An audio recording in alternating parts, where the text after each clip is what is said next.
전 세계 방산업계가 발칵 뒤집혔습니다. 2026년 3월 26일 창원 시험시설 인근 도로에서 포착된 그것은 단 몇 시간 만에 전 세계 방산 관계자들의 단체 채팅방을 폭발시켰습니다.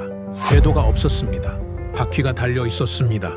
그것도 K9에 9m 포신을 탑재하고도 도로를 질주하는 그 괴물을 저는 떨리는 손으로 스마트폰 화면을 확대했습니다.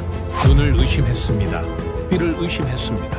무인 포터, 승조원 단 2명, 100km 사거리, 그리고 미군 수송기 탑재까지 충족하는 중량. 저는 22년을 바쳤습니다. 프랑스 방산 조달의 최전선에서 세자르가 세계 최고라는 믿음 하나로 그 믿음이 그날 아침 산산조각 났습니다. 제 이름은 피에르 르메르입니다. 전 세계가 경악한 그 아침, 저는 파리 외곽 소도시의 낡은 아파트에서 혼자 화면을 바라보고 있었습니다. 한국은 해냈습니다. 우리 없이, 그리고 우리보다 훨씬 앞서서 그 충격적인 전말을 지금 고백하겠습니다. 시작 전 구독과 좋아요는 사랑입니다. 그리고 댓글에 대한민국 최고를 남겨주세요. 저는 프랑스 국방조달청의 전직 부국장입니다. 제 이름은 피에르 르메르입니다. 올해로 59세입니다. 약 29년간 프랑스 국방부 산하 국방조달청에서 근무했습니다. 그중 14년을 자주포와 포병 체계 조달 분야를 전담했습니다. 저는 세자르 차륜형 자주포를 세계 시장에 내다 파는 일을 했습니다. 덴마크에 팔았습니다. 리투아니아에 팔았습니다. 사우디아라비아에 팔았습니다. 인도네시아에 팔았습니다. 한때 저는 스스로를 세계 자주포 시장의 설계자라고 생각했습니다. 그 자부심이 얼마나 어리석었는지 지금은 압니다. 지금 이 순간에도 저는 참혹합니다. 조기 퇴직 후 2개월이 지났습니다. 프랑스 방산업계에서 저를 부르는 전화는 이제 없습니다. 과거의 동료들은 제 이름을 꺼내길 꺼립니다. 제가 22년간 지켜온 세자르의 왕좌가 무너진 그날, 그 붕괴를 예측하지 못한 사람, 아니, 경고를 무시한 사람, 그것이 저입니다. 2024년 4월, 저는 한 후배 분석관의 보고서를 서랍에 집어 던졌습니다. K9의 차륜형으로 진화한다면 세자르의 시장은 붕괴됩니다. 저는 그 보고서에 2글자를 적었습니다. 헛소리. 그리고 돌려보냈습니다. 아침에 일어나면 가슴이 먹먹합니다. 커피를 내리는 손이 가끔 떨립니다. 방산 관련 뉴스를 열었다가 닫고 다시 열었다가 또 닫습니다. 한국 소식이 나올 때마다 가슴이 쿵 내려앉습니다. 아내 마리는 더 이상 아무 말도 하지 않습니다. 대신 아침 식사를 준비해 놓고 조용히 옆방으로 갑니다. 그 침묵이 어떤 말보다 더 아픕니다. 파리 외곽 이 소도시. 아무도 저를 알아보지 않는 이 거리. 22년 전 야심찬 37살의 제가 알았다면 이 결말을. 하지만 저는 변명하지 않겠습니다. 대신 고백하겠습니다. 제가 얼마나 오만했는지를, 한국을 얼마나 얕잡아봤는지를, 그리고 그 대가가 얼마나 참혹했는지를. 모든 것은 14년 전 겨울 파리 8구 국방부 청사에서 시작되었습니다. 2012년 12월, 파리 도심의 12월은 차갑고 음울합니다.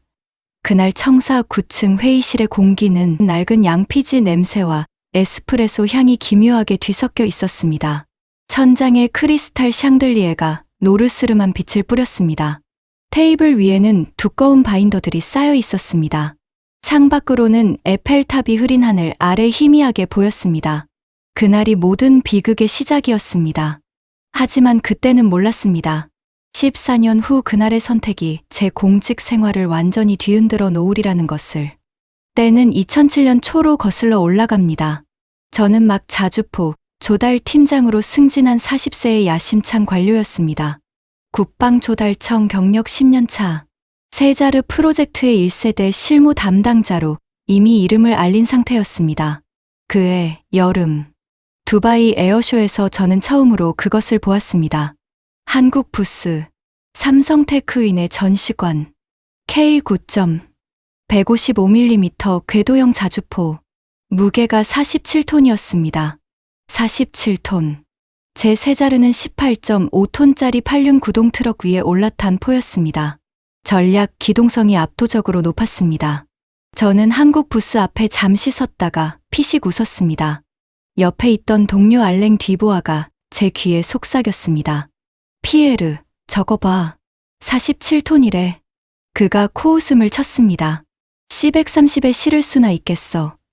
아시아 애들이 무겁고 큰 게 좋은 줄만 아나 봐. 저도 웃었습니다. 그래도 잘 만들긴 했네. 디자인은 나쁘지 않아. 그게 전부였습니다. 그날 저는 한국 부스를 20분 남짓 훑어보고 돌아섰습니다. 한국 K군 그냥 무거운 아시아산 포였습니다. 우리 세자르의 경쟁 상대가 아니었습니다. 그렇게 생각했습니다. 그것이 역사상 최악의 오판의 시작이었습니다. 세자르의 화려한 성공 시절로 돌아가겠습니다. 2009년 가을, 파리 외곽 이시레물리노 넥스터 본사 대회의실. 저는 테이블 상석에 앉아 있었습니다. 왼쪽에는 장클로드 마르탱이 앉아 있었습니다. 50대 초반의 넥스터 수출 담당 이사로 날카로운 눈매를 가진 사람이었습니다. 오른쪽에는 프레데릭 샹보르가 있었습니다. 리옹 출신의 포병 체계 전문가로 말이 많고 자신감이 넘쳤습니다. 맞은편에는 덴마크 국방부 조달 대표단 5명이 앉아 있었습니다. 그날 계약서에 서명이 완료되었습니다. 덴마크 15문. 계약 총액 2,100억 원 규모였습니다. 샹들리에 아래서 샴페인 잔이 부딪혔습니다. 마르탱이 제 등을 두드렸습니다. 피에르, 이번엔 자네 덕분이야. 저는 미소를 지으며 잔을 홀짝였습니다. 가슴이 뿌듯했습니다. 뒤쪽 벽에 걸린 TV에서는 조용히 국제 방산 뉴스가 흐르고 있었습니다. 한국이 노르웨이와 K9 도입 협상을 진행 중이라는 자막이 지나갔습니다. 아무도 그 자막에 눈길을 주지 않았습니다. 저도 마찬가지였습니다. 2010년 초 사우디아라비아와 72문 계약이 성사되었습니다. 계약 총액 약 1조 2천억 원. 저는 그해 국방조달청 최우수 공무원 표창을 받았습니다. 2011년 인도네시아 36문 계약, 모로코 16문 계약. 세자르는 무적이었습니다. 아니, 제 눈에는 그렇게 보였습니다. 그즈음 저는 후배들에게 자주 이런 말을 했습니다. 차륜형 자주포 시장은 우리 게임이야. 기동성, 경량화, 신속 전개. 이 세 가지는 세자르를 따라올 수 없어. 그리고 반드시 이 말을 덧붙였습니다. K9? 좋은 포야. 궤도형으로서는. 하지만 전략 기동의 시대에 47톤짜리 궤도형이 뭘 할 수 있겠어? 그 말을 저는 14년간 믿었습니다. 믿음에는 근거가 있었습니다. 3가지였습니다. 첫 번째 근거. 세자르는 18.5톤입니다. 프랑스 공군 에어버스 A400M에 이문을 동시 탑재할 수 있습니다. C130에도 탑재됩니다. 이 전략적 수송 능력이 세자르의 최대 강점이었습니다. K군 47톤입니다. 어떤 중형 수송기에도 실을 수 없습니다. 이건 절대적 약점이라고 저는 판단했습니다. 두 번째 근거. 나토 회원국들은 상호 운용성을 중시합니다. 세자르는 이미 프랑스군이 운용하는 나토 공임 포병 체계입니다. 우리에게는 14년간 쌓아온 네트워크가 있었습니다. 한국은 나토 회원국이 아닙니다. 이 장벽을 넘기 어렵다고 판단했습니다. 세 번째 근거. 유럽 국가들은 정서적으로 같은 유럽 제품을 선호합니다. 프랑스제. 설령 가격이 조금 높더라도 이 감성적 장벽을 한국이 넘기 어렵다고 생각했습니다. 3가지 근거는 모두 제 오만을 합리화해주는 도구였습니다. 돌이켜보면 그랬습니다. 2012년 12월 파리 국방부 청사 9층 회의실. 그날로 돌아가겠습니다. 테이블 양편에 앉은 사람들이 있었습니다. 왼쪽에는 리투아니아 국방부 조달청 대표단 4명, 오른쪽에는 우리 팀 6명, 저는 수석 협상 대표로 앉아 있었습니다. 리투아니아는 18문을 원했습니다. 예산은 2,700억 원이었습니다. 세자르의 단가는 문당 약 150억 원. 맞아 떨어지는 숫자였습니다. 협상은 순탄하게 흘렀습니다. 3시간의 협의 끝에 가계약서에 서명했습니다. 리투아니아 대표단장 루카스 게드비라스가 악수를 건넸습니다. 훌륭한 포입니다. 르메르 씨.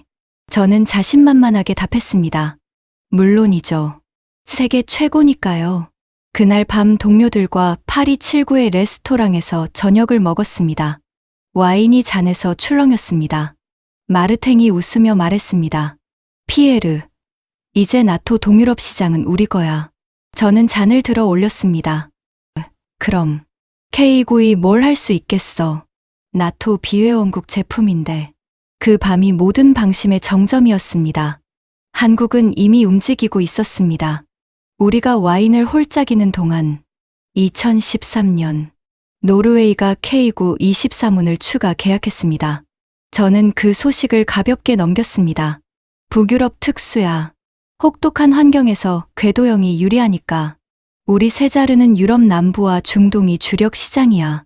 저는 그렇게 내부 보고서에 적었습니다. 2017년 봄, 핀란드가 K9 48문을 계약했습니다. 규모는 약 5천억 원이었습니다. 같은 해 인도가 K9 100문 도입을 결정했습니다. 규모는 약 1조 원이었습니다.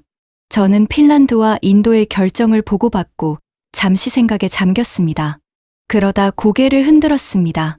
핀란드는 북유럽이니까 궤도형이 맞아. 인도는 지형 때문에 궤도형이 맞아. 카슈미르 고원이잖아. 우리 시장이 아니야. 저의 뇌는 언제나 이렇게 합리화했습니다. 한국의 성공에는 반드시 예외적 이유가 있다고. 그게 2차 오판이었습니다. 2017년 가을 어느 월요일 오전, 저는 국방조달청 소회의실에서 분석관 클레망 뒤프레의 보고를 받았습니다. 32세의 젊은 분석관이었습니다. 안경을 고쳤으며 조심스럽게 말을 꺼냈습니다. 팀장님, K9의 수출 실적을 정리해봤습니다. 그는 종이 한 장을 내밀었습니다. 노르웨이 24문, 핀란드 48문, 인도 100문, 합산 총 172문, 세자르의 누적 수출이 약 250문입니다. K9이 궤도형임에도 빠르게 따라오고 있습니다. 뒤프레가 조심스럽게 덧붙였습니다. 더 큰 문제가 있습니다. 그는 두 번째 종이를 내밀었습니다. 한국이 K9의 차륜형 파생 모델 개발을 검토 중이라는 정보가 있습니다. 만약 실현된다면 세자르의 직접 경쟁 상대가 됩니다. 저는 그 종이를 받아 들고 잠시 바라보았습니다. 그리고 내려놓았습니다. 뒤풀에 47톤짜리 포를 차륜형으로 만들려면 포탑 전체를 다시 설계해야 해. 엔진도 바꿔야 하고 반동 흡수 체계도 완전히 새로 개발해야 해. 그게 쉬운 일이야? 저는 피식 웃었습니다. K9이 차륜형이 되는 날, 그날 나는 은퇴하겠어. 그날 저는 뒤프레의 보고서에 추가 모니터링 불필요라고 적었습니다. 도장을 찍었습니다. 서랍에 집어넣었습니다. 그것이 세 번째 오판이었습니다. 그리고 가장 치명적인 오판이었습니다. 2019년 여름, 저는 부국장으로 승진했습니다. 국방조달청 포병 체계 조달 분야 최고 책임자. 22년 경력의 정점이었습니다. 승진 축하 파티가 열렸습니다. 파리 중심부 레스토랑 블라노슈에서 30명이 참석했습니다. 마르탱이 건배사를 했습니다. 피에르, 자네야말로 세자르의 수호자야. 저는 잔을 들었습니다. 가슴이 뿌듯했습니다. 그날 밤, 저는 집으로 돌아오는 택시 안에서 창밖의 파리 야경을 바라보았습니다. 에펠탑이 황금빛으로 빛나고 있었습니다. 저는 생각했습니다. 나는 옳다. 세자르는 최고다. 한국이 이 시장을 넘보기는 어렵다. 하지만 그날 밤, 서울에서는 무언가가 움직이고 있었습니다. 저는 까맣게 몰랐습니다. 2022년 7월 어느 수요일 오전, 저는 파리 사무실에서 폴란드 조달 관련 서류를 검토하고 있었습니다. 폴란드는 러시아와 국경을 맞댄 나라입니다. 방어력 강화에 막대한 예산을 쏟아붓는 나라였습니다. 세자르를 대규모로 구매할 가능성이 있었습니다. 오전 10시 32분, 부하 직원 뱅상 클레르가 소리 없이 문을 열고 들어왔습니다. 28세의 신입 분석관이었습니다. 그의 표정이 이상했습니다. 부국장님, 폴란드 관련해서 급보가 들어왔습니다. 저는 서류에서 눈을 들었습니다. 무슨 내용이야? 폴란드가 K9 648문 도입을 결정했다는 보도가 나오고 있습니다. 저는 잠시 멈췄습니다. 648문? 네. 계약 규모는 약 3조 7천억 원으로 추정됩니다. 손에 들고 있던 볼펜이 바닥에 떨어졌습니다. 저는 허리를 숙여 볼펜을 집으면서 생각을 가다듬었습니다. 648문. 세자르 전체 수출량의 2.5배가 넘는 단일 계약. 확인된 거야? 주요 외신 7개사가 동시에 보도하고 있습니다. 한국방위사업청도 공식 발표했습니다. 저는 창밖을 바라보았습니다. 7월의 파리. 한여름 열기가 창문을 달구고 있었습니다. 묘한 불안감이 들었습니다. 하지만 저는 고개를 흔들었습니다. 폴란드는 특수야. 우크라이나 전쟁 때문에 급하게 물량 확보를 한 거야. 한국이 대량 물량을 빠르게 공급할 수 있었던 거고, 세자르는 프리미엄 제품이야. 우리 포지션은 다르다고. 저는 다시 서류를 집어들었습니다. 하지만 그날 밤, 집에서 마리와 저녁을 먹다가 갑자기 밥맛이 없어졌습니다. 마리가 물었습니다. 왜 그래요, 피에르? 아니, 아무것도 아니야. 저는 식사를 마치지 못하고 서재로 들어갔습니다. 노트북을 열었습니다. K9 648문. 3조 7천억 원. 저는 그 숫자를 한참 바라보았습니다. 괜찮아. 차륜형 시장은 우리 게임이야. 저는 스스로에게 말했습니다. 그리고 노트북을 닫았습니다. 그것이 네 번째 오판이었습니다. 2023년 초, 이집트가 K9 200문을 계약했습니다. 약 1조 5천억 원 규모였습니다. 중동, 우리의 핵심 시장이었습니다. 저는 그 소식을 받고 처음으로 진짜 불안감을 느꼈습니다. 회의실에서 혼자 창밖을 바라보며 서 있었습니다.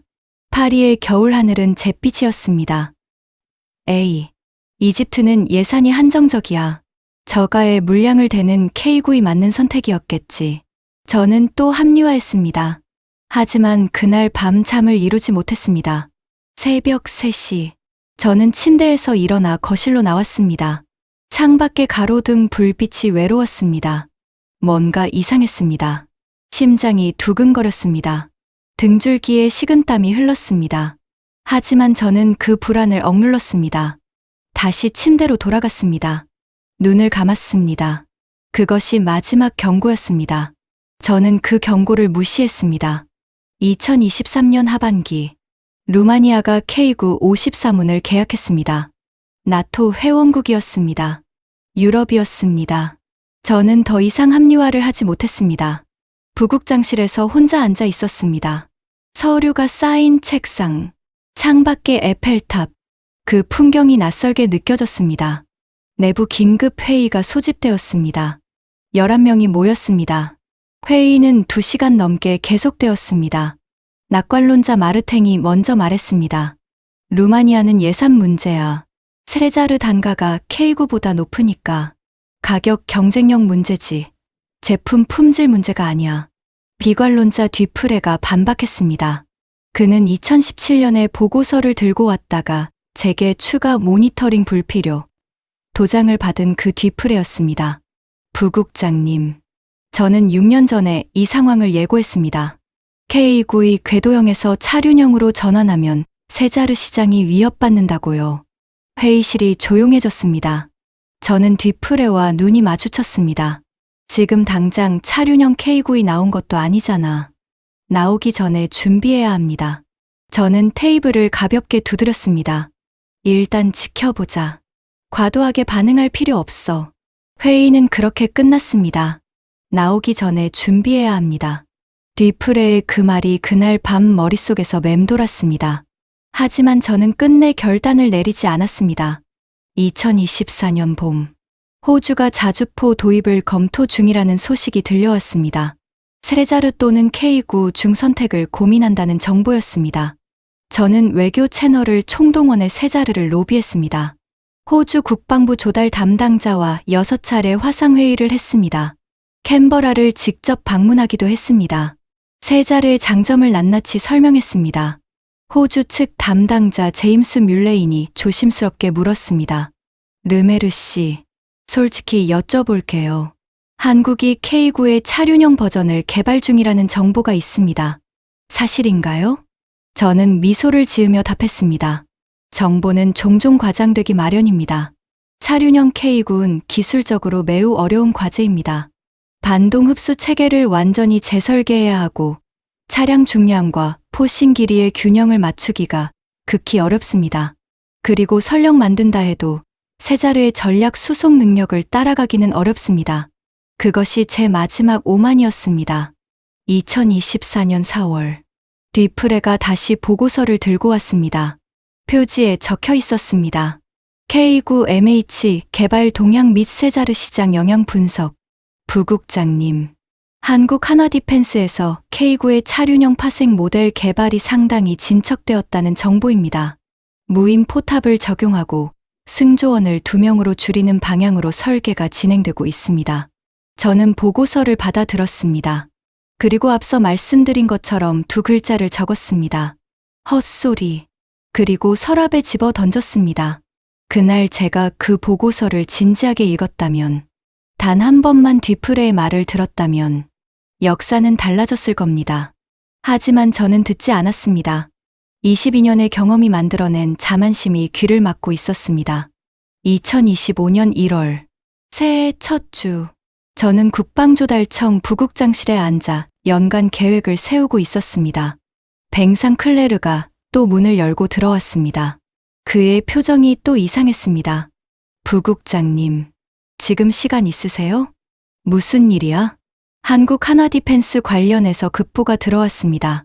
저는 펜을 내려놓았습니다. 앉아. 클레르가 노트북을 펼쳤습니다. 한국방위사업청에서 K9의 차륜형 파생형 시험평가 예산을 2025년 국방 예산에 공식 반영했습니다. 규모는 약 3,200억 원입니다. 저는 잠시 굳었습니다. 예산이 반영됐다고? 개발이 아니라 시험평가 예산이? 네. 이미 기본 설계가 상당히 진척된 상태라는 의미입니다. 저는 일어섰습니다. 창가로 걸어갔습니다. 파리의 1월. 차가운 회색빛 하늘. 생각이 빠르게 흘렀습니다. 시험평가 예산이란 이미 시제품이 있다는 뜻입니다. 3,200억 원. 이건 보여주기식 예산이 아닙니다. 실제 시험을 위한 본격적인 예산입니다. 불길한 예감이 들었습니다. 저는 돌아서며 말했습니다. 계속 모니터링해. 분기별로 보고해. 알겠습니다. 클레르가 나가고 저는 혼자 창밖을 바라보았습니다. 에펠탑이 안개 속에 희미했습니다. 뭔가 만들고 있긴 하겠지. 하지만 반동 흡수 기술이 핵심이야. 155mm 포의 반동을 차륜으로 흡수하는 건 우리 넥스터도 수십 년 걸린 기술이야. 한국이 그걸 단시간에. 저는 말끝을 흐렸습니다. 그리고 다시 책상으로 돌아갔습니다. 하지만 그날 이후 잠이 조금씩 줄어들기 시작했습니다. 2025년 6월 한국 방산 전시회 ADX 관련 사전 보도가 나오기 시작했습니다. 저는 클레르에게 지시했습니다. 한화디펜스 부스 동향 꼼꼼히 챙겨. 7월 한화디펜스가 K9 MH라는 명칭으로 차륜형 파생형 개발 중이라는 사실이 공식적으로 언론에 보도되었습니다. 저는 그 보도를 읽으면서 처음으로 진짜 두려움을 느꼈습니다. K9 MH, K9 모바일 하우처, 모바일, 차륜형, 9m 포신. 저는 그 대목에서 눈이 멈췄습니다. 9m. 세자르의 포신 길이는 7.7m입니다. 155mm 52구 경장. 한국은 더 긴 포신을 달겠다는 겁니다. 더 긴 포신, 더 높은 초속, 더 긴 사거리. 심장이 두근거렸습니다. 저는 클레르에게 전화를 걸었습니다. 100km 사거리가 사실이야. 확인 중입니다만 신형 로켓 보조 탄약을 사용하면 가능한 수치입니다. 반동 흡수는 신형 유압 복좌 방식의 능동 제어 시스템을 적용한다는 정보입니다. 미군 수송기 탑재는 20톤 초반으로 설계 목표를 잡고 있다는 정보가 있습니다. C-130 탑재 기준인 20.4톤에 맞추는 게 목표인 것으로 보입니다. 저는 전화를 끊었습니다. 한참 멍하니 앉아 있었습니다. 20톤, C-130 탑재, 세자르와 같은 수준의 전략 기동성. 거기다 100km 사거리. 2인 승조원, 무인 포탑. 이건 단순한 K9의 차륜형 버전이 아닙니다. 세 자루를 완전히 뛰어넘는 무기 체계입니다. 저는 책상에 팔꿈치를 짚고 두 손으로 얼굴을 감쌌습니다. 눈앞이 캄캄했습니다. 2025년 11월 어느 월요일 아침, 저는 눈을 뜨자마자 스마트폰을 들었습니다. 방산 뉴스 알림이 와 있었습니다. 호주, K9 자주포 30문 최종 계약 체결. 총 계약 규모 약 5천억 원. 세 자루는 탈락했습니다. 저는 스마트폰을 침대 위에 던졌습니다. 천장을 바라보았습니다. 마리가 주방에서 소리쳤습니다. 피에르, 아침 준비됐어요. 저는 대답하지 못했습니다. 30분 뒤 사무실에 출근했습니다. 회의실에 들어서자 동료들이 조용히 자리를 고쳐 앉았습니다. 어느 누구도 먼저 말을 꺼내지 않았습니다. 마르탱이 겨우 입을 열었습니다. 호주는 다음 기회가 있어, 피에르. 저는 그의 눈을 바라보았습니다. 그 눈에서 진심이 느껴지지 않았습니다. 세 자루의 시장이 무너지고 있었습니다. 그리고 저는 그 무너짐의 중심에 서 있었습니다. 2025년 12월, 국방부에서 조용한 연락이 왔습니다. 저는 장관과 독대했습니다. 르메르, 솔직하게 말해봐요. K9MH가 실전 배치되면 세 자루 수출에 어떤 영향이 있소? 저는 잠시 침묵했습니다. 장관의 눈이 날카로웠습니다. 심각합니다. 저는 처음으로 그 말을 했습니다. 차륜형 자주포 시장 전체에서 세 자루의 포지션이 흔들립니다.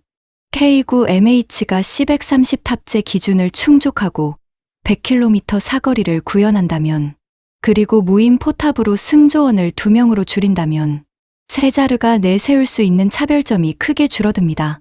장관이 오래 침묵했습니다. 왜 미리 대비하지 않았소? 저는 입을 다물었습니다. 6년 전 뒤풀에 분석관이 관련 보고서를 올렸다고 들었소. 당신이 검토 불필요 결정을 내렸다고. 저는 천천히 고개를 끄덕였습니다. 맞습니다.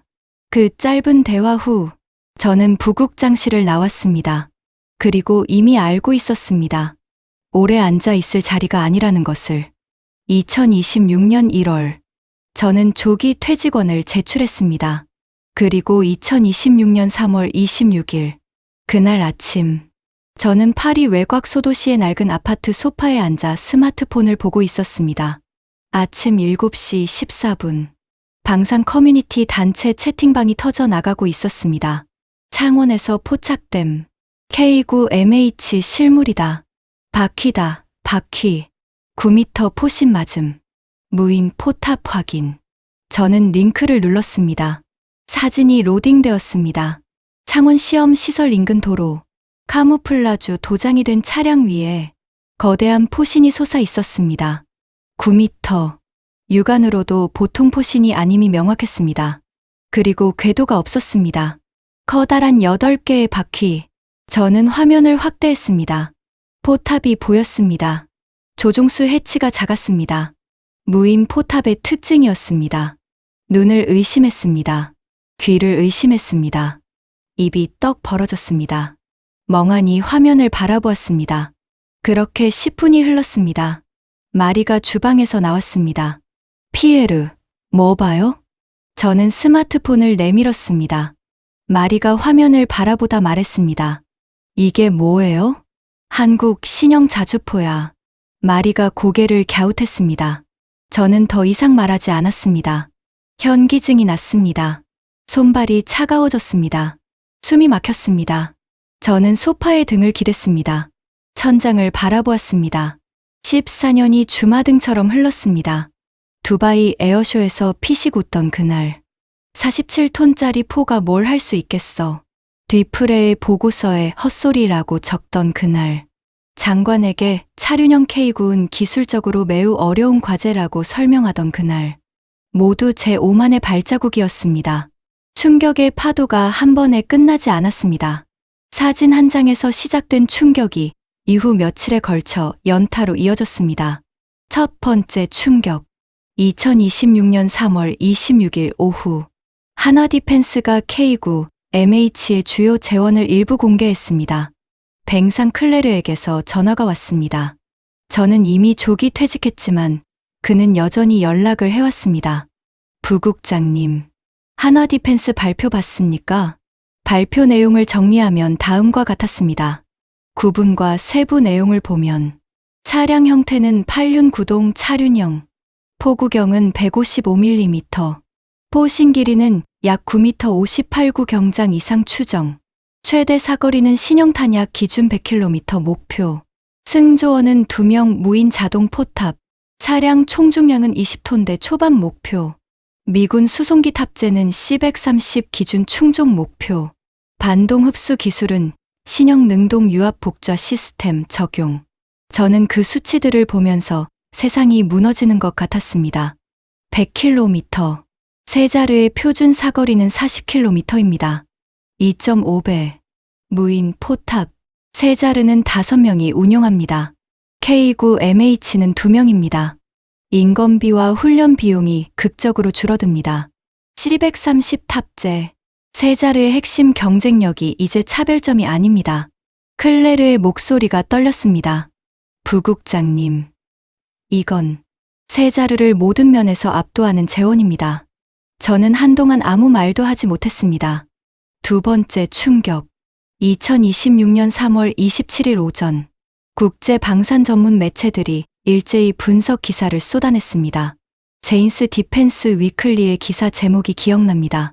K9MH는 차륜형 자주포 시장의 판도를 바꿀 것인가? 저는 그 제목을 읽다가 잠시 멈췄습니다. 판도를 바꿀 것인가? 이미 바꿨습니다. 기사 내용을 요약하면 이랬습니다.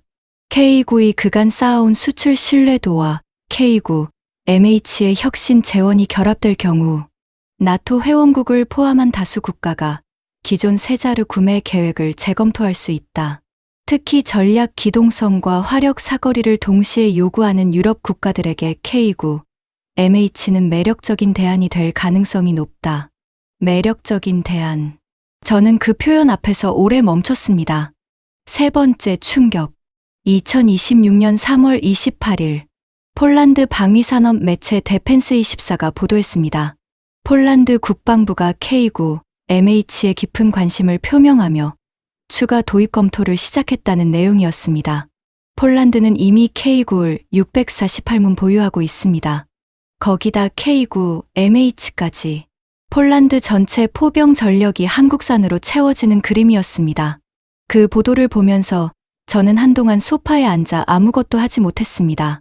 네 번째 충격. 2026년 3월 29일 호주 군사 전문 매체 ADF가 보도했습니다. 호주 육군이 K9, MH 시험평가 참여를 검토 중이라는 내용이었습니다. 호주는 이미 K9 계약을 체결한 상태였습니다. K9MH가 실전 배치된다면 호주의 추가 계약도 이쪽으로 흘러갈 수 있다는 분석이었습니다. 다섯 번째 충격.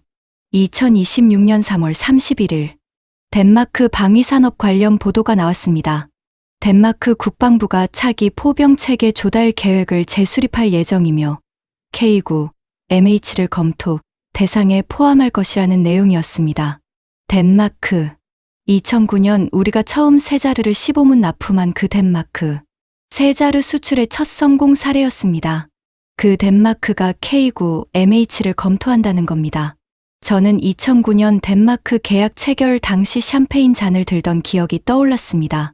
마르탱의 건배사, 피에르, 세자르의 수호자, 눈물이 날 것 같았습니다.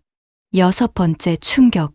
2026년 3월 26일 저녁, 국제방산시장 분석기관 디모라가 긴급 보고서를 발표했습니다. K9MH가 실전 배치될 경우 향후 10년간 세계 차륜형 자주포 시장에서 발생할 수 있는 계약 중 상당수가 K9MH로 흘러갈 가능성이 높다는 분석이었습니다. 추정 시장 규모는 약 20조 원. 20조 원. 저는 그 숫자를 보면서 계산을 시작했습니다. 떨리는 손으로 세자르가 이룰 수 있는 시장 규모, 기존 세자르 운용국들의 추가 구매 이탈 가능성, 신규 시장 진입 기회 상실, 넥스터가 서둘러 차세대 모델 개발에 들어갈 경우 소요될 개발비, 총계, 최소 8조 원에서 최대 15조 원의 시장 기회가 한국으로 넘어갈 수 있다는 결론이 나왔습니다. 저는 계산 노트를 덮었습니다. 숨이 막혔습니다. 이 모든 충격이 일주일 남짓한 시간 안에 밀려왔습니다. 저는 매일 아침 스마트폰을 손에 들고 새로운 충격을 맞았습니다. 클레르가 매일 연락해 왔습니다. 부국장님, 오늘은 노르웨이 관련 기사가 나왔습니다. 부국장님, 오늘은 스웨덴이요. 부국장님, 오늘은 캐나다에서 관심을 보인다는 보도가. 저는 어느 순간부터 그 전화를 받을 때마다 심호흡을 한 번씩 했습니다. 또 어느 나라의 이름이 나올지.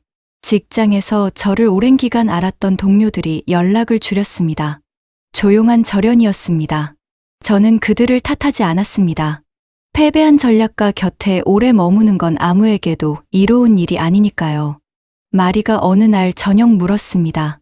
피에르, 요즘 왜 그렇게 자꾸 스마트폰만 봐요? 저는 솔직하게 대답했습니다. 한국이 해냈어. 내가 불가능하다고 했던 걸. 마리가 잠시 저를 바라보다 말했습니다. 그래요? 그거 대단한 거예요? 응, 대단한 거야. 저는 짧게 말했습니다. 그리고 창밖을 바라보았습니다. 아이들은 이제 그 문제에 대해 묻지 않았습니다. 큰아들 에밀이 어느 날 식탁에서 조심스럽게 말했습니다. 아빠, 회사 관련 뉴스 보면서 너무 힘들어하지 마세요. 저는 그 말에 대답하지 못했습니다. 개인적 위기는 외부의 충격보다 내부의 공허함에서 더 깊어졌습니다. 22년. 무엇을 위한 22년이었을까? 세자르를 지키기 위한 22년이었다고 생각했습니다. 하지만 실제로는 오만을 키우기 위한 22년이었는지도 모릅니다. 저는 아침마다 거울 앞에 서서 넥타이를 매는 행동을 멈췄습니다. 이제 갈 곳이 없으니까요. 넥타이 거리에 걸린 10개의 넥타이가 무의미하게 느껴졌습니다. 그날로 돌아가겠습니다. 2026년 3월 26일 창원도로에서 K9 MH가 포착된 날. 오후 전 세계 방산 관련 주요 매체들이 일제히 보도를 쏟아냈습니다. 아시아 지역에서 일본 니혼게이자이 신문이 한국 차세대 차륜형 자주포 실체 첫 공개, 한국 방산의 새로운 이정표라는 제목으로 보도했습니다. 중국 관관 매체들은 신중하게 재원을 분석하는 기사를 냈습니다. 싱가포르 더 스트레이츠 타임스는 K9 MH의 등장은 아시아 방산 시장의 균형을 재편할 수 있다고 분석했습니다.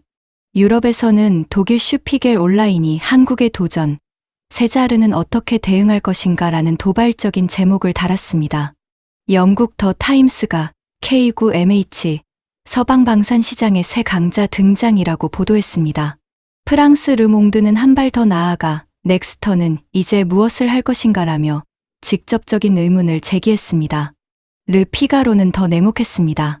한국의 K9 MH는 세자르가 독점했던 시장을 정면으로 겨냥한다. 미주에서는 디펜스 뉴스가 상세한 재원 분석 기사를 냈습니다. 미군 수송기 탑재 기준을 충족할 경우 미군과 나토 동맹국들의 구매에 관심이 집중될 수 있다는 분석이었습니다.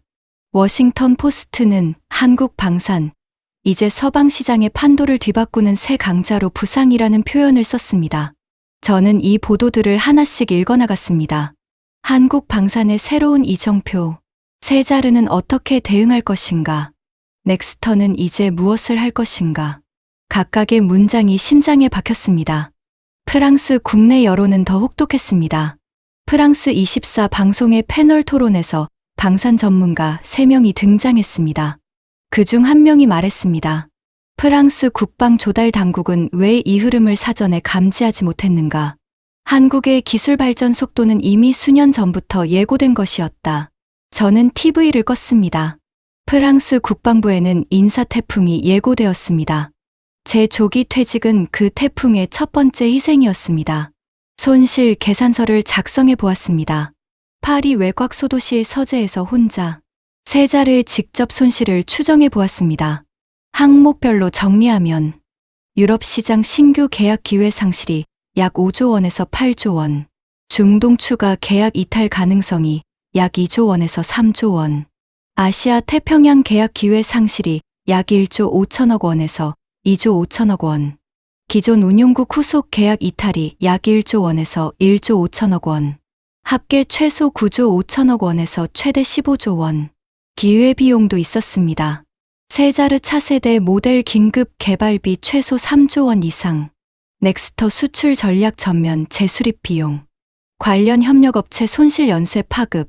무형 손실도 빠뜨릴 수 없습니다. 프랑스 방산 외교 신뢰도 하락. 나토 방산 협력에서의 발언권 약화. 후속 포병, 체계 입찰에서의 불리함. 총계를 뭉뚱그리면 12조 원에서 18조 원. 12조 원이면 에어버스 A380 여객기 약 42대 가격입니다. 12조 원이면 노르망디 상륙 작전 규모의 군사 예산을 2번 치를 수 있는 돈입니다. 12조 원이면 파리 메트로 신규 노선 4개를 건설하고도 남는 돈입니다. 저는 계산 노트를 접었습니다. 눈앞이 캄캄했습니다. 나는 무엇을 한 것인가? 22년 동안 한참 시간이 지나서야 저는 비로소 한국을 제대로 바라보기 시작했습니다. 저는 한국이 어떻게 K9, MH를 만들었는지를 역추적하기 시작했습니다. 퇴직한 후 처음으로 뭔가에 집중했습니다. 자료를 모았습니다. 논문을 읽었습니다. 관련 보도를 파고들었습니다. 그리고 깨달았습니다. 처음 생각과 달랐습니다. 한국은 진실 첫 번째. 한국은 K9를 개발한 1990년대 중반부터 미래 차륜형 전환 가능성을 염두에 두고 포체계를 설계했다는 분석이 있었습니다. 무게 중심, 포신 길이, 반동 흡수 체계의 모듈화 설계가 그 증거였습니다. 저는 K9를 그냥 무거운 고물로 봤습니다. 하지만 한국 엔지니어들은 30년 후를 내다보고 설계하고 있었습니다. 진실 두 번째. 한국은 K9의 반동 흡수 기술을 30년에 걸쳐 점진적으로 개량했습니다. 노르웨이 납품 과정에서 혹한 환경 시험을 수천 회 반복했습니다. 인도 납품 과정에서 고온 고지대 환경 시험을 거쳤습니다. 폴란드 대량 납품 과정에서 생산 품질 관리 체계를 대폭 강화했습니다. 그 과정에서 축적된 데이터가 K9, MH의 능동 유압 복좌 시스템 개발로 이어진 겁니다. 저는 이걸 몰랐습니다. 진실 세 번째. 한국방위사업청은 국내 방산업체에 단순한 기술 발주를 하지 않았습니다. 핵심 기술 자립화를 목표로 연구개발 예산을 꾸준히 늘렸습니다. K9MH 개발 예산만 해도 3,200억 원 이상이었습니다. 거기다 관련 탄약 개발 예산까지 포함하면 수조 원의 장기 투자입니다. 저는 한국을 단순히 우리 기술을 사다 쓰는 나라로 봤습니다. 하지만 한국은 기술을 사는 단계를 넘어 기술을 만드는 단계로 올라서 있었습니다. 진실 네 번째. 가장 놀라운 발견이었습니다. 제가 뒤풀이에 2017년 보고서를 서랍에 집어 던지던 그 시점. 한국 하너디펜스는 이미 차륜형 변환 기초 연구에 착수한 상태였습니다. 9년. 그들은 9년 동안 준비했습니다. 저는 9년 동안 외면했습니다. 이 모든 것을 알게 되었을 때 저는 부끄러웠습니다. 진심으로. 어느 날 방산 관련 오래된 인터뷰, 자료를 읽다가 한국 하너디펜스 개발자의 말을 발견했습니다. 우리의 목표는 한 번에 완벽한 제품을 만드는 것이 아닙니다. 수출 현장에서 얻은 피드백을 제품에 반영하며 끊임없이 진화하는 것입니다. 그 말을 읽고 저는 한참 그 자리에 앉아 있었습니다. 가슴이 먹먹했습니다. 수출 현장에서 얻은 피드백을 제품에 반영한다. 그게 K9이 노르웨이에서, 인도에서, 폴란드에서 계속 싸우며 진화한 이유였습니다. 그리고 그 진화의 끝에 K9, MH가 있었습니다. 저는 뒤프레에게 전화를 했습니다. 그가 전화를 받았습니다. 뒤프레, 나야. 피에르. 잠시 침묵이 흘렀습니다. 예, 부국장님. 부국장이 아니야. 그냥 피에르야. 또 침묵. 2017년 보고서 말이야. 기억합니다. 미안했어. 긴 침묵이 흘렀습니다. 뒤프레가 조용히 말했습니다. 괜찮습니다. 부국장님. 아니, 피에르 씨. 저는 그 말에 전화기를 쥔 손이 조금 떨렸습니다. 얼마 전 아들 에밀이 저에게 물었습니다. 아빠, 후회해요? 저는 오랜 침묵 끝에 대답했습니다. 응, 매일 후회해.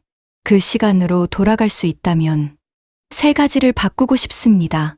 첫 번째, 2007년 두바이 에어쇼에서 K9 부스 앞에 20분이 아니라 2시간을 머물렀을 겁니다. 코웃음 대신 진심 어린 관심으로. 두 번째, 2017년 뒤풀이에 보고서를 서랍에 던지지 않았을 겁니다. 추가 모니터링 불필요, 대신 즉시 대응 전략 수립이라고 적었을 겁니다. 세 번째, 세자르가 가진 우위에 안주하는 대신 항상 다음 위협을 먼저 상상했을 겁니다. 경쟁자가 나보다 더 빠르게 생각하고 있을 가능성을. 만약 그랬다면 지금의 이 고백은 필요 없었을 겁니다. 프랑스 정부에게 전하고 싶습니다. 늦었지만 지금이라도 한국 방산 기술에 대해 진지하게 분석해야 합니다. 협력을 배제하는 경쟁이 아니라 상호 존중에 기반한 협력 경쟁을 모색해야 합니다. K9MH의 반동 흡수 기술, 무인 포탑 기술, 장거리 탄약 기술은 프랑스가 배울 수 있는 분야입니다. 프랑스 국민에게 전하고 싶습니다. 우리의 실패는 기술의 실패가 아니었습니다. 자만심의 실패였습니다. 세자르는 여전히 훌륭한 무기입니다. 다만 우리가 그 훌륭함에 너무 오래 기대어 있었습니다. 세계의 다른 나라들에게 전하고 싶습니다. 한국 방산을 과소평가하지 마십시오. 그들은 수출 현장에서 배우고 그 배움을 제품으로 돌려주는 나라입니다. K9의 성공은 우연이 아닙니다. 30년의 꾸준한 진화입니다. 한국에게 전하고 싶습니다. 저는 당신들을 과소평가했습니다. 그것은 오만이었고 어리석음이었습니다. K9MH는 단순한 신무기가 아닙니다. 30년간 세계 각국의 전장과 훈련장에서 땀 흘린 결과물입니다. 그 결실 앞에 저는 진심으로 경의를 표합니다. 그리고 솔직히 부럽습니다. 그 지치지 않는 진화의 의지가. 지금 저는 파리 외곽 소도시에 살고 있습니다. 인구 8,000명의 조용한 마을입니다. 아파트 창밖으로 포도밭이 보입니다. 아침이면 새소리가 들립니다. 일상은 단순해졌습니다. 아침 6시에 일어납니다. 커피를 내립니다. 뉴스를 조금 봅니다. 마리와 산책을 합니다. 가끔 에밀과 통화합니다. 가족들은 건강합니다. 마리는 여전히 아침 식사를 준비해줍니다. 이제는 옆방으로 가지 않고 함께 앉아서 먹습니다. 에밀은 파리에서 직장을 다니고 있습니다. 작은 아들 위고는 리옹 대학을 졸업하고 취업 준비 중입니다. 매일 아침 뉴스에서 한국 방산 소식이 나올 때마다 저는 잠시 멈춥니다. 가슴이 아픕니다. 하지만 이제는 조금 다른 감정도 섞여 있습니다. 경이로움, 그리고 존중. 최근 보도를 보면 K9MH는 창원도로에서 실물이 포착된 이후 시험 평가가 순조롭게 진행될 예정이라는 전망이 나오고 있습니다. 한화디펜스는 여러 나라와 수출 협의를 시작할 계획인 것으로 알려졌습니다. 한국은 해냈습니다. 우리 없이. 아니, 우리를 넘어서. 지금 세계 차륜형 자주포 시장을 돌아보면 이렇습니다. 한국 K9MH의 예상 재원, 사거리 100km, 승조원 2명, C130 탑재 목표, 세자르의 현재 재원, 사거리 40km, 승조원 5명, C130 탑재 가능. 두 제품의 대비가 참혹합니다. 같은 수송기에 실릴 수 있습니다. 하지만 사거리가 2.5배 차이가 납니다. 운용 인원이 2.5배 차이가 납니다. 이 대비 앞에서 어떤 나라가 세자르를 선택할까요? 교훈이 있습니다. 한 줄로 요약하면 이렇습니다. 호구는 영원히 호구가 아닙니다. 하지만 자만심을 버리지 않는 자는 영원히 기회를 놓치게 됩니다. 세자르의 실패는 기술의 실패가 아니었습니다. 경쟁자를 존중하지 않은 실패였습니다. 변화를 두려워한 실패였습니다. 그리고 기회가 왔을 때 외면한 실패였습니다. 저는 오늘도 아침 뉴스에서 한국 소식을 봅니다. K9이 또 어느 나라와 계약했다는 소식, K9MH가 또 어느 나라의 관심을 받았다는 소식, 그리고 조용히 중얼거립니다. 잘했습니다. 한국. 정말 잘했습니다. 이 고백이 조금이라도 의미가 있다면 누군가가 저와 같은 실수를 반복하지 않기를 바랍니다. 경쟁자가 어느 나라이든 그들의 노력을 존중하십시오. 그리고 그들이 어제와 다를 수 있음을 항상 기억하십시오. 대한민국의 저력은 실제합니다. K9이 그 증거였습니다. K9MH는 그 진화의 정점입니다. 그리고 아마도 이것이 끝이 아닐 겁니다. 한국이 해냈습니다. 세계가 경악했습니다. 저도 경악했습니다. 하지만 한국에겐 이것이 그냥 다음 단계였을 겁니다. 그것이 가장 놀랍습니다. 이 이야기가 마음에 드셨다면 좋아요와 구독 부탁드립니다. 댓글에 대한민국 최고를 남겨주세요. 그리고 이 영상을 소중한 분들에게 공유해주세요. 대한민국의 저력을 더 많은 분들이 알 수 있도록 감사합니다.